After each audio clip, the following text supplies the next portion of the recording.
Must be, yeah.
Good afternoon, everyone. My name is Constance Brasher, and I am the Director of Memory Care Program Development for Chicago Methodist Senior Services.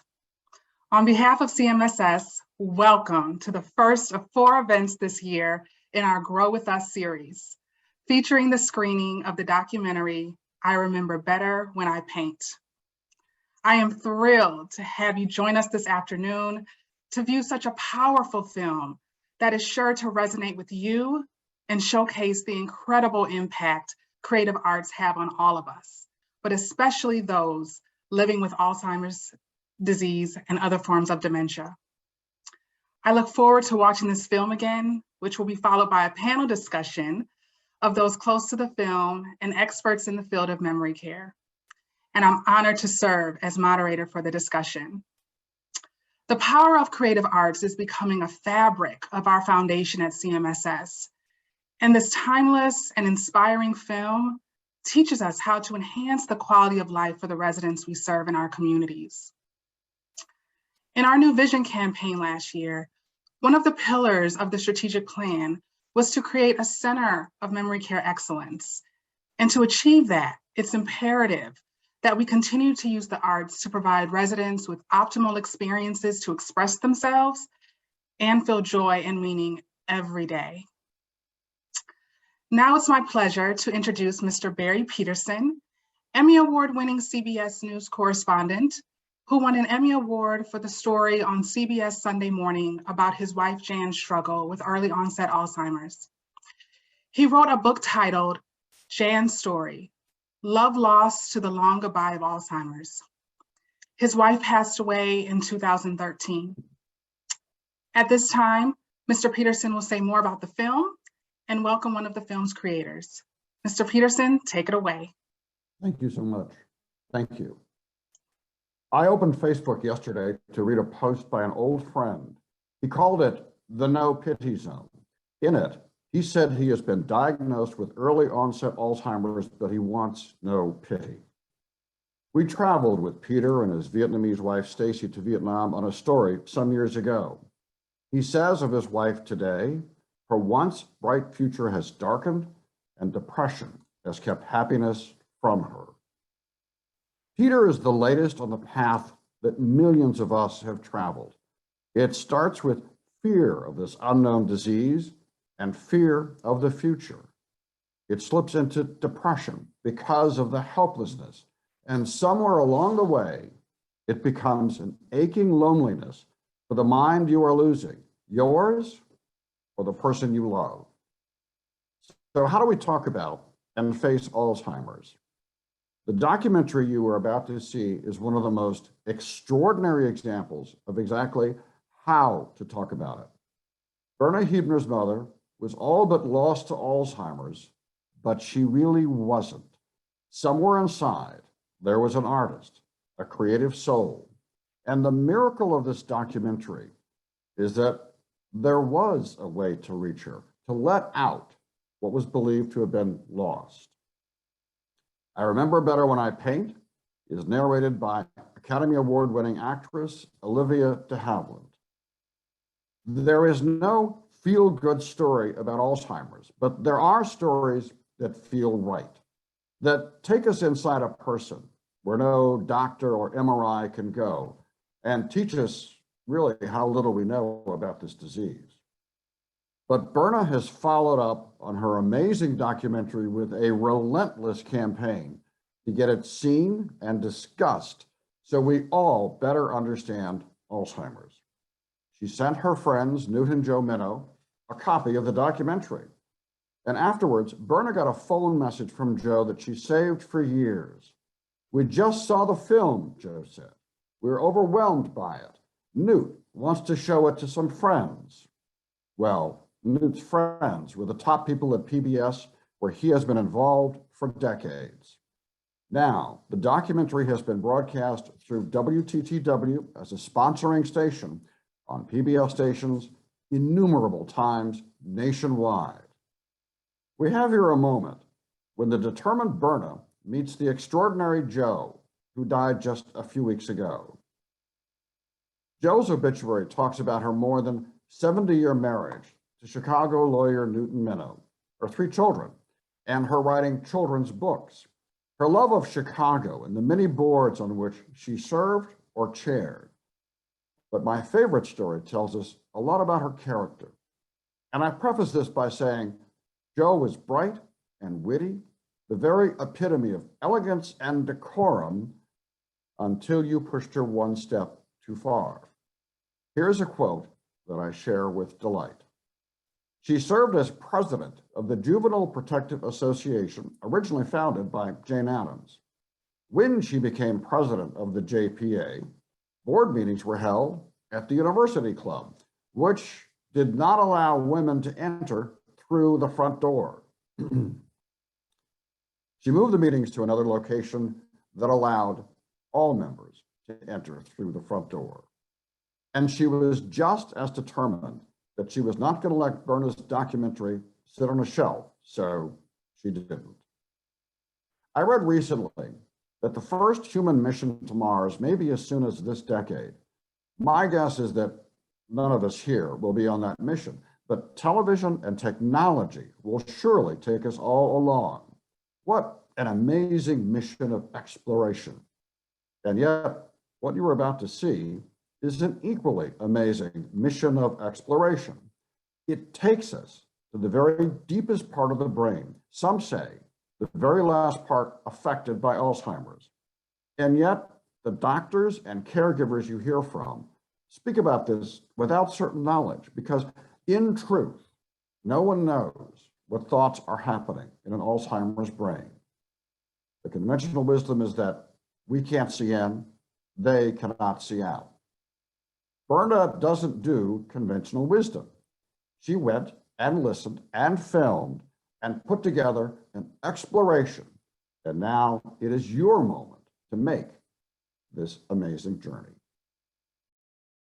Oh, it doesn't matter how many times I see this film, I always feel elevated when I watch it.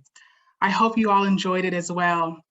As a certified recreation therapist and my time working with those with memory loss, I learned how the creative arts is an essential tool for building connectivity and life enrichment. Thank you again, Ms. Huebner and your team for turning your story into a film to educate and inspire us. All right, I'd like to jump into the panel discussion that I'm sure many of you have been looking forward to.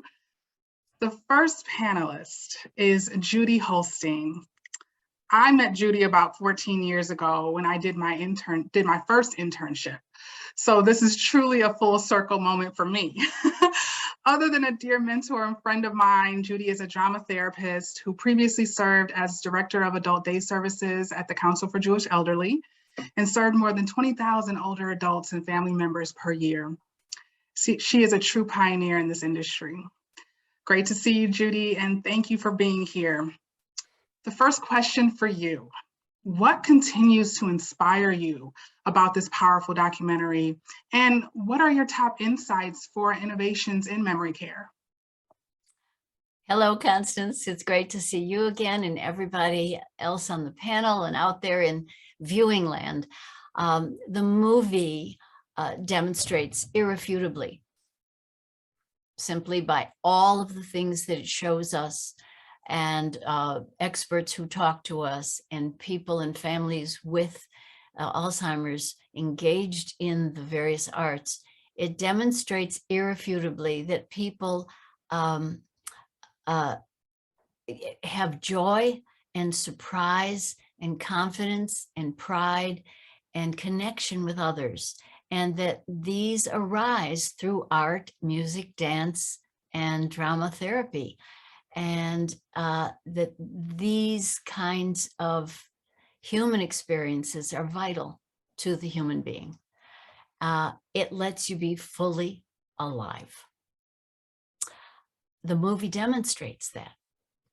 And spontaneity, creativity, and imagination need only be ignited. That spark is ready to be ignited. And we saw that many, many times throughout the marvelous film that we just saw. People who are lucky enough to engage with other people who have dementia in the creative arts, as I have been for, it's well over 30 years, these people have seen how wonderful the spontaneity and imagination can be.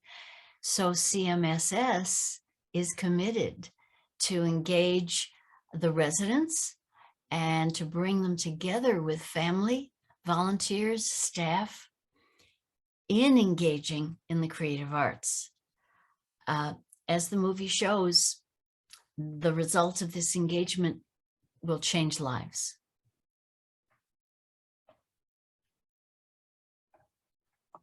Absolutely. I love that spark you said is ready to ignite. It makes me feel right away, it's never too late to try and find, to that spark to ignite. Absolutely. Thank you, Judy. Thank you very much. Thank you. Now I'd like to introduce Dr. Daniel C. Potts, a neurologist and fellow of the American Academy of Neurology. Dr. Potts champions life-affirming care for those living with Alzheimer's disease and other dementias and their care partners. You bring such a unique perspective to this discussion with how you use the arts. I have a couple of questions for you. The first, from a neurological standpoint, could you explain the impact Alzheimer's has on the left and right side of the brain? Yes, Constance, thank you so much. I hope you all can hear me. Is my mic working okay? Yes. Perfect. Thank you. First of all, it's a pleasure to be here. What a joy to see this film again. I've watched it many times and I learned something every time, learn many things every time from watching it. So thank you, all of you, Verna especially, for sharing this with us. Well, it's a fascinating question because we deal, of course, in the world of Alzheimer's with deficits and losses and with ways to overcome those in many ways. And so we've got both. But the four primary things that happen in Alzheimer's disease are, I call it the 4 A's of Alzheimer's. So certainly everybody's familiar with amnesia, and that's the memory loss portion of Alzheimer's, usually affecting short-term memory, but also working memory to some aspect as well. Then we have aphasia, or language difficulties. And the language hemisphere usually is the left hemisphere in most people, and that tends to be a dominant hemisphere for us as we live in a language-based world, and so language concepts often are affected in Alzheimer's. We also have agnosia, which is the inability to recognize familiar things, and often that can be a right hemisphere predominant feature. And then lastly, we have apraxia, which is the loss of ability to do things that you know how to do. So for instance, hammering a nail or or plugging in the lights, turning on the lights, operating a fork, to feed yourself. So the memory aspect of things tends to lie in both hemispheres. The language aspect of things tends to lie more in the left hemisphere, although it's widespread. And then the agnosia, or difficulty identifying things, tends to be a right hemisphere predominant feature, and then the apraxia bilateral.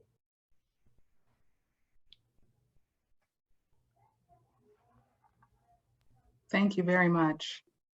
My next question, from an artist standpoint, how does this film and your co-creation of bringing art to life, Chicago, remove barriers and enrich the lives of those living with memory loss? Well, thank you so much for the question. It has been a fascinating journey because, like Verna and her mother, my father, Lester, had Alzheimer's disease and developed a talent for art. I should say discovered a talent for art in the throes of the disease, having never painted before. Fortunately, attending an adult daycare that gave him that exposure to the arts that he needed. He didn't know he had the talent, and so he painted 100 paintings that were expressive of his life story. And so the thing that really was so exciting to me as a neurologist, who was somewhat artistic but not familiar with the power of the arts, the expressive arts in people living with Alzheimer's, was to see that it enabled him to tap into his life story. This autobiographical memory, which is sort of the content of the person, was able to be accessed by the arts, and all of the arts can do that. And so we were so amazed at Dad's ability to share his story through the arts, through artistic creativity, that we created a foundation, Cognitive Dynamics, and a program bringing art to life that we've been fortunate to work with CMSS for several years with our colleague Neelam Agarwal, and actually Verna and Judy have been so gracious to join us as guest faculty for the program, and we're so thankful to CMSS. What this program does is it pairs young people, high school students, college students, medical students, and others with persons living with dementia, and exposes them, first of all, to education about dementia, about communicating with someone with dementia, about the expressive therapies, and then to the wonderful world of creativity, art therapy, music, gallery experiences like we've seen discussed. And we know several things about the program. We know it builds empathy in the kids. We know that it lessens the stigma that they have toward people living with dementia and the elderly. We know that it makes them more likely to pursue careers in these fields and to be service-minded. And we also know, of course, that it brings joy and engagement to people living with the condition. So we're very thankful that CMSS has taken the lead here and are working with us on it. We look forward to many more experiences with this. We also bring virtual reality dementia experiences, so with embodied labs, et cetera. So we're very thankful to CMSS for being so forward-thinking regarding the arts, expressive arts. Excellent, excellent. Thank you, Dr. Potts, very much. Next, I'd like to introduce Jean Hyde Grubman, Corporate Director of Memory Care at Chicago Methodist Senior Services. Jean and I also had the privilege of working together several years ago, and I'm happy to reconnect with her on the important work as part of the memory care team at CMSS. Jean, I have a two-part question for you. What are the biggest takeaways for you from the film, and how will they influence the design of the Memory Care Center of Excellence at CMSS? I love this film. It simply inspires me. And, you know, we talk a lot about the need to provide good care for people living with dementia, but there's so much more than that. There's a good life, a happy life, a meaningful life. And to me, that's what this film is about. I mean, for example, talking about the struggles that people with dementia have in communicating. what this film says is they can communicate through the arts. Their imagination is still intact. Their emotions can be tapped. Their memories are unlocked through the arts. It gives them an opportunity just to feel good about themselves, to make decisions, and to have self-worth. It's incredible. And we're really committed to the arts at CMSS. We have art and music and dance and drama, and we're fortunate enough to have therapists from the Institute for Therapy through the Arts working with us. We have drumming circles, and one of my absolute favorites is the program Dr. Potts brought to us. All I can say about that is it's amazing. And to watch the residents and the students and how meaningful it was to them was incredible. So in terms of what this film did for our future, it really reinforced, I think, what we believed already, which is that people with dementia have the ability to live lives that are full of joy and of meaning and of growth. And the arts can take us there. And we're bound and determined to continue our commitment, but also to help it grow. Great, thank you, Jean. All right, for the final question of the discussion, I'm happy to welcome Verna Huebner, one of the courageous producers of this documentary. Ms. Huebner, thank you for this work of art and sharing your mother's story. Let me ask you, what was your why for making this film? Why did you feel it was important to tell this story?